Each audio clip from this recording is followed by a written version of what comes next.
Turcat. Thank you, Mr. Chair. I'd just like to add further comments in addition to Mr. Davis's, because the amendments to the Biosecurity Act, they grant a very wide and a broad discretion on the minister to set the levy and the rate and the conditions around that levy. So it's a very, very broad discretion, and there's no legislative guidance around considerations that he must take into account. At the end of the day, the minister can effectively set whatever he wants in terms of the rate. So there's no control on that discretion, and that's why it's really dangerous putting through tax, imposing a tax through legislation under urgency in these situations. As an example, I'd just like to seek the minister's clarification around, as part of his discretion, it says here that the minister must consult persons who he believes are representative of interests likely to be affected substantially by the levy order. Now, that's completely up to the minister who he believes are interests substantially affected. Now, I'm just wondering if the minister could advise which groups would be substantially affected, because in my mind, a major group that will be substantially affected will be inbound visitors, tourists. Now, how is the minister to consult with them? Is he going to stand at the airport in the arrivals lounge and have a survey or have a chat, have a cordial? Because they will be substantially affected by this. So it's very unclear, but it's a very, very broad discretion which is granted to the minister. And this is a tax, and it's not good practice for this parliament to be granting broad power to a minister to be able to impose these rates and these conditions really as he sees fit. So I would like to pose to the minister how he intends to consult these substantially affected groups. Who are these substantially affected groups? How does he intend to do that? And I know that they've already talked about advising on the rates and the levies, because it is true that the actual end number is unknown. We don't know the cost that will be imposed on travellers.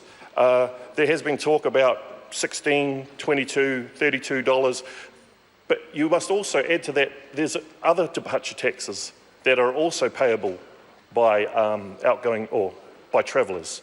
And so there are a range of costs that are all factored in, a range of taxes that need to be considered, and that's why there's just such a broad discretion to the minister that that's really beyond the scope. Because I'm also really unsure, sir, about some of the drafting in the bill and the consequences of some of the provisions. Because if I look at Part 2, there's the provision here around that you've got two methods by which the Crown can currently recover the processing costs. There's the Airport Cost Recovery Processing of International Travellers Act, and that legislation, I believe, allows the Crown to collect from the airport companies the cost to the Crown of setting up biosecurity, customs, and other services, including the services which are envisaged by this bill, under that. So the Crown can collect from the airport companies the cost there, and it's also talking about collecting the same costs from travellers. Now, I know that they're wanting to do an exclusion. So, say airports that are currently under the former Act will be excluded from this piece of legislation. But it will lead to a confusion, sir, because look, and the easiest way I can think about it is this.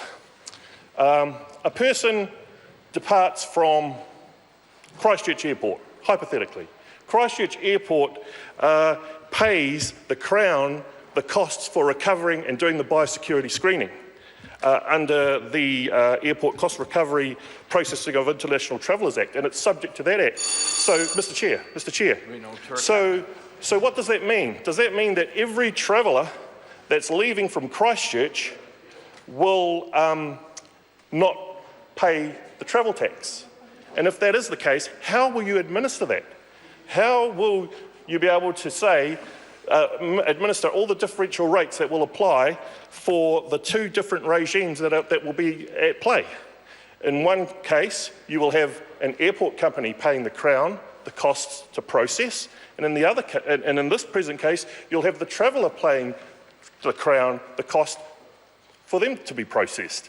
So there are real practical issues I see arising out of the application of this legislation, sir, and that is why this legislation should be referred to select committee, and it should be subject to greater scrutiny from all the relevant parties that will be interacting with this legislation.